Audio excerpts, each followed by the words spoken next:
होता कौन है राहुल गांधी हिंदुस्तानियों के बिहाफ में, भारतवर्ष के बिहाफ में शी जिनपिंग की लेफ्ट पार्टी के साथ किसी भी प्रकार का एग्रीमेंट करने वाला? यह हक उसको दिया किसने?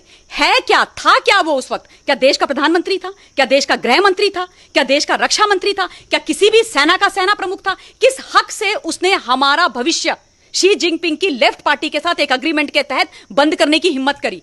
क्या सोच करके इसने वो करा? 2017 में जब डोकलाम चल रहा था, क्या सोच करके ये चाइना के डिप्लोमेट से मिलने गया था? किस हैसियत से ये मिलने के लिए गया था? क्या होता है कांग्रेस पार्टी का वाइस प्रेसिडेंट? क्या बिसात है कांग्रेस पार्टी के वाइस प्रेसिडेंट की? क्या बेचता है कांग्रेस पार्टी का वाइस प्रेसिडेंट? तुम जो हो इस तरीके के एग्रीमेंट्स और इस तरीके के एमओयू साइन करोगे, मेमोरेंडम ऑफ अंडरस्टैंडिंग, बाकी लोगों के साथ, इस देश को बेचने के लिए, इस देश को गुमराह करने के लिए, और उसके बाद अपनी इसी शक्ल अचानक से जगोगे रात के अंधेरे में, एक वीडियो बनाओगे अपनी शक्ल लेकर के और उसको तुम पोस्ट कर दोगे और बोलोगे कि मोदी जी आप बताओ ऐसा क्यों हो रहा है, मोदी जी आप बताओ क्या हो रहा है, क्या हो रहा है? 1 इंच की जगह उन्होंने नहीं ली है। आज तुम अपनी सेना को डाउट कर रहे हो। देश की सेना कह रही है, सेना प्रमुख कह रहे हैं, हमारे जो फील्ड लेवल के कमांडर्स और जनरल्स हैं वो कह रहे हैं कि हमारी 1 इंच जमीन पर कब्जा नहीं हुआ है, हमने जो बोला है वही सच है। लेकिन इन्होंने जब भी हमारी लड़ाई किसी भी दुश्मन देश के साथ हुई है, इन्होंने कभी भी अपनी आर्मी का साथ नहीं दिया है। इन्होंने जाकर के ये दुश्मन देश के साथ खड़े हो गए।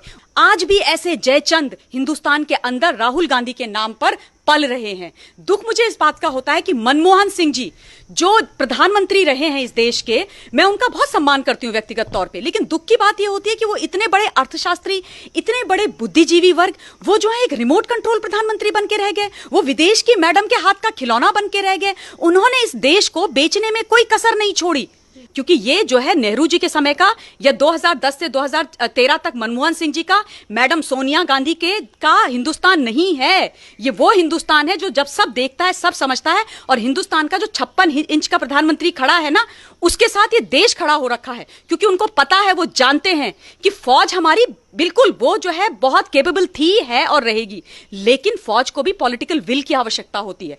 सोनिया गांधी, मैडम गांधी जी, जिन्होंने 80s में इस देश की नागरिकता ली है, सोनिया गांधी जी जिनसे एक शब्द नमस्कार तक वो शुद्ध हिंदी में नहीं बोल पाती हैं, सोनिया गांधी जी जो हिंदुस्तान की धरती पर बोझ बन के बैठी हुई है, सोनिया गांधी जी जिसने इस देश की राजनीति को कुठाराघात कर करके इस देश को बर्बाद करने में कोई कसर नहीं छोड़ी, मैडम सोनिया गांधी जी जो पुत्र मोह में ऐसी अंधी हो गई हैं, उन्होंने अपनी आंखों में पट्टी बांधी है कि उस मंद बुद्धि को, जो एमपी का मतलब कहीं किसी ऑफिस में 4th क्लास में जाने के लायक नहीं है, उसको देश के प्रधानमंत्री बनने के ख्वाब देख रही हैं, उनके वो इस तरीके की जब बातें करती है ना, तो साफ साफ इस देश को दिखता है कि वो चाहती क्या है, वो चाहती क्या है।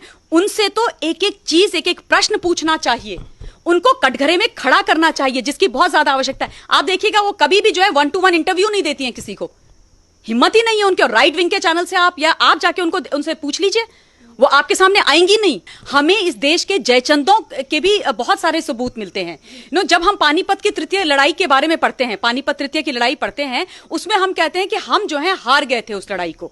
लेकिन दुख की बात यह है कि उस वक्त भी हमारा जो मराठा वॉरियर था सदाशिवराव भाऊ, वो अब्दाली से हारा नहीं था, उसको हराया गया था। हमारे यहाँ के छोटे छोटे जो रजवाड़ों के जो राजा थे, वो जाकर के अब्दाली के साथ मिल गए थे, वो जयचंद हो गए थे, क्योंकि वो चाहते थे कि सदाशिवराव भाऊ हारे। और इसलिए हमारे, क्योंकि वो जो है उनकी छोटी छोटी सोच होती है, छोटी राजनीति, छोटा गेन, छोटा अपनी किंगडम बचाना, अपनी राजनीति करना। तो ये इतिहास से चला आ रहा है। हमको हराने वाला कोई बाहर का आज तक पैदा ही नहीं हुआ है। हमने हार देखी है या हमने तभी दुख झेला है जब हमारे अपने लोगों ने इस हिंदुस्तान की धरती पर, मां भारती पर कुठाराघात किया है। यह इतिहास है। और दुख की बात यह है कि आज भी ऐसे जयचंद हिंदुस्तान के अंदर राहुल गांधी के नाम पर पल रहे हैं। दुख मुझे इस बात का होता है कि मनमोहन सिंह जी जो प्रधानमंत्री रहे हैं इस देश के, मैं उनका बहुत सम्मान करती हूं व्यक्तिगत तौर पे, लेकिन दुख की बात यह होती है कि वो इतने बड़े अर्थशास्त्री, इतने बड़े बुद्धिजीवी वर्ग, वो जो है एक रिमोट कंट्रोल प्रधानमंत्री बन के रह गए।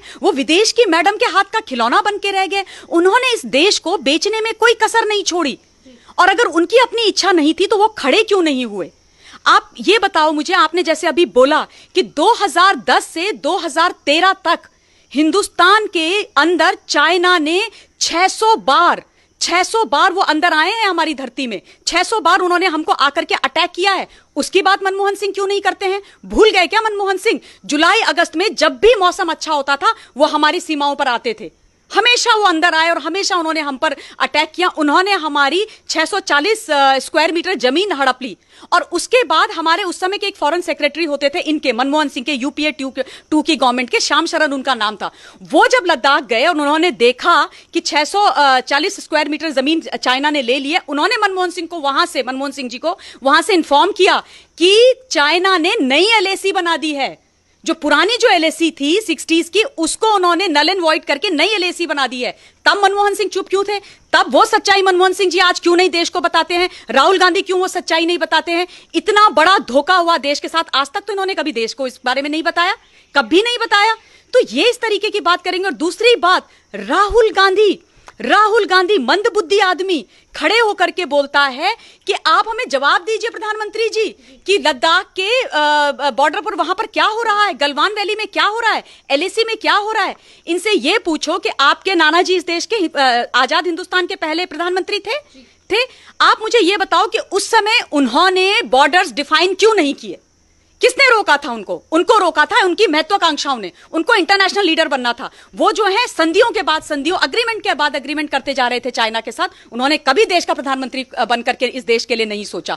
आप सोचो 1951 से लेके 1957 तक चाइना ने 179 किलोमीटर की सड़क बना दी अक्साई चीन पे, हमारे